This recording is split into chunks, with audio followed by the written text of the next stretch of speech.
प्रणाम स्वामी अयप्पा। प्रणाम स्वामी अयप्पा।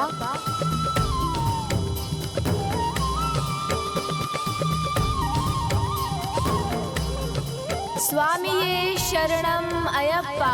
स्वामिये शरणम अयप्पा।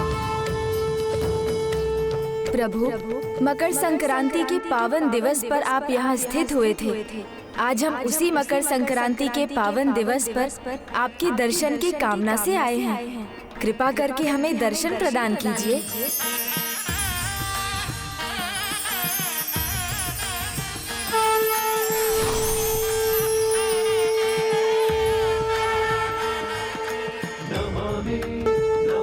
प्रणाम पिताश्री।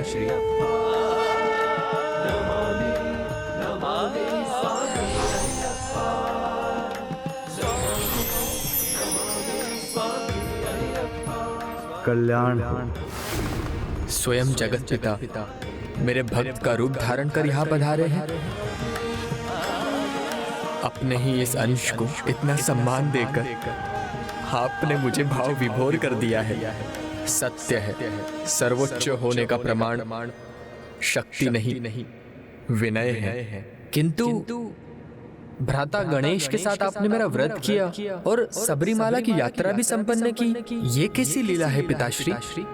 अहंकार शक्ति का हो या वैभव का, व्यक्ति को भक्ति से दूर कर भोग विलास की ओर ले जाता है। कलयुग में स्वीकार का प्रभाव व्यक्ति के ऊपर अपने चरम पर होगा और तब मेरे द्वारा किए गए इस व्रत को ध्यान में रख मानव पुनः भगवान की भक्ति में लीन हो सकेंगे। हाँ भ्राता, सादा सरल जीवन ही हमें ईश्वर के निकट लाता है। पिताश्री ने ये व्रत जिस नियम, सादगी, भक्ति और अनुशासन से किया है, वो सभी पृथ्वीवासियों के लिए एक सीख होगी। और आपके इस योग मुद्रा में विराजमान होने का भी लाभ आप भक्तों को प्राप्त होगा, जो निर्भयता का, मस्तिष्क के पूर्ण नियंत्रण में होने का प्रतीक है। और आपके चरणों की मुद्रा व्यक्ति के भीतर अनुशासन का ज्ञान जागृत करता है।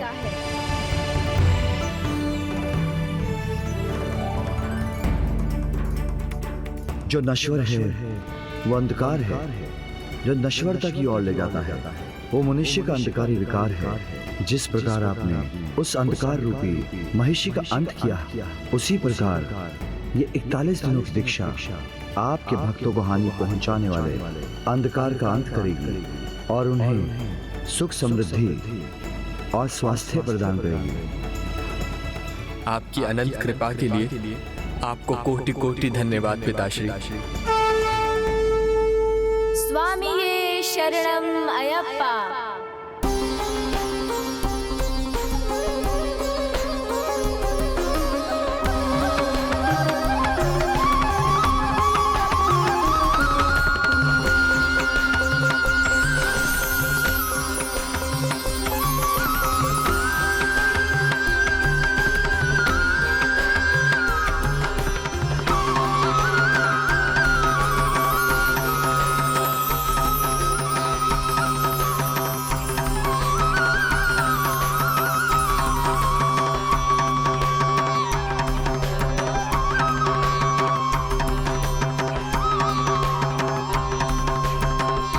अद्भुत है प्रभु की लीला।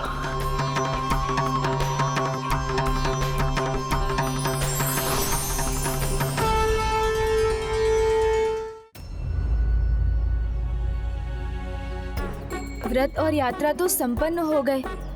अब मुझे बहुत भूख लग रही है। माँ तो मुझे देखकर ही समझ जाती, किंतु पिताश्री पता नहीं क्या सोचेंगे। व्रत संपन्न हुआ नहीं और मुझे भूख लगने लगी।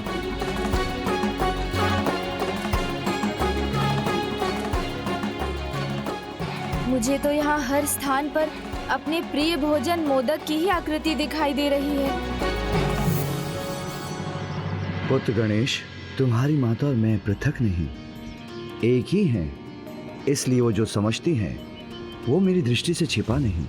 इसलिए चिंता मत करो, कैलाश पहुंचते ही तुम्हें मोदक तैयार मिलेंगे। अरे जल्दी जल्दी शीघ्रता कीजिए आप सभी। 41 दिन के व्रत के बाद लौट रहा है मेरा पुत्र गणेश और आते ही मुझसे भोजन मांगेगा। चलिए शीघ्रता कीजिए।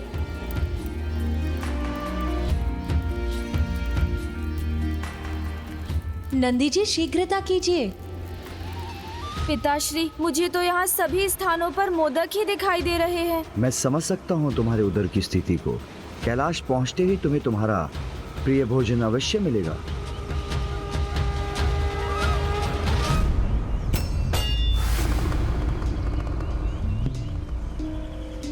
किंतु आप यहाँ क्यों रुक गए पिताश्री?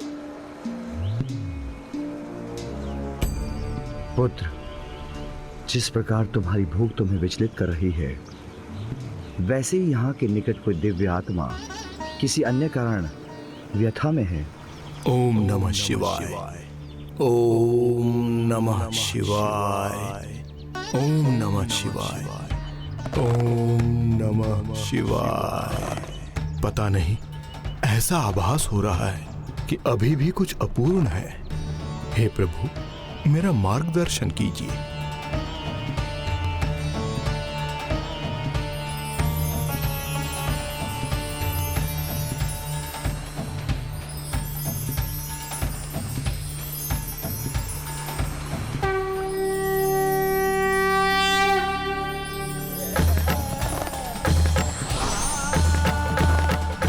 प्रभु, ओम नमः शिवाय।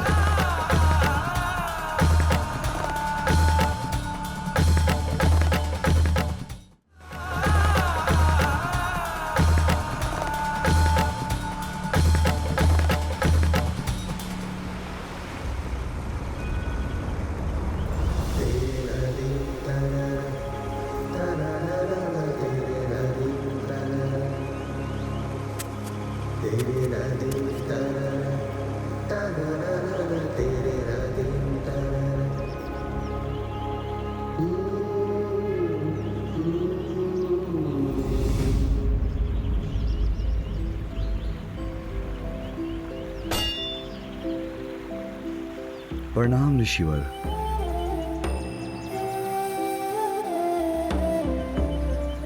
मेरा प्रणाम भी स्वीकार कीजिए ऋषिवर। प्रणाम प्रभु। प्रणाम गणेश जी। प्रभु, आपका सुखमय दर्शन पाकर मैं धन्य हो गया। महान ऋषियों के दर्शन तो मेरे लिए भी अत्यंत सुखमय है, किंतु आप किसी दुविधा में हैं। हे जगत पिता, आप तो सृष्टि के कण कण में व्याप्त हैं। भला आपसे क्या छिपा है? किंतु आपने प्रश्न किया है तो मैं आपको अपनी व्यथा सुनाता हूं।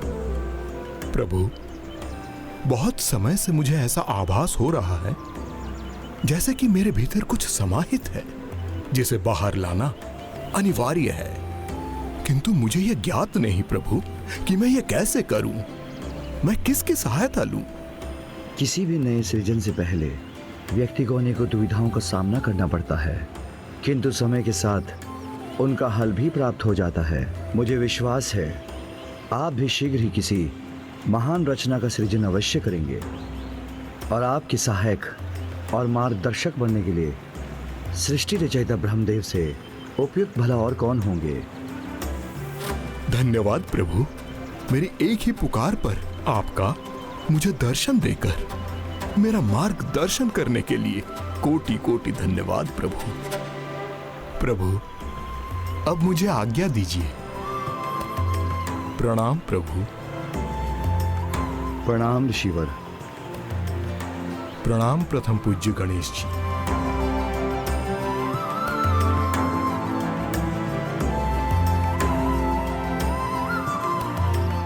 पिताश्री, आज प्रथम बार मैंने आपको किसी को पहले प्रणाम करते देखा। ये तो मैं समझ गया, अवश्य ये कोई साधारण ऋषि नहीं है। ये महाज्ञानी ऋषि और कोई नहीं, स्वयं महर्षि वेदव्यास हैं, जो प्रभु नारायण के अवतार हैं। प्रभु नारायण के अवतार हैं। प्रभु नारायण के अवतार हैं। प्रभु विष्णु जो करते हैं जगत का पालन, इसी जगत का करने मार्गदर्शन दिया था अवतार ऋषि वेदव्यास के रूप में जिनका महाकाव्य आने वाली पीढ़ी को अच्छाई और बुराई का भेद सिखाकर उनके जीवन का सफल आधार सिद्ध होगा। अपनी शक्ति और वैभव के अहंकार से बाहर निकलकर यदि सभी मनुष्य धर्म के पथ का चुनाव करें तो उसमें उनकी और समाज की दोनों की भलाई निहित है।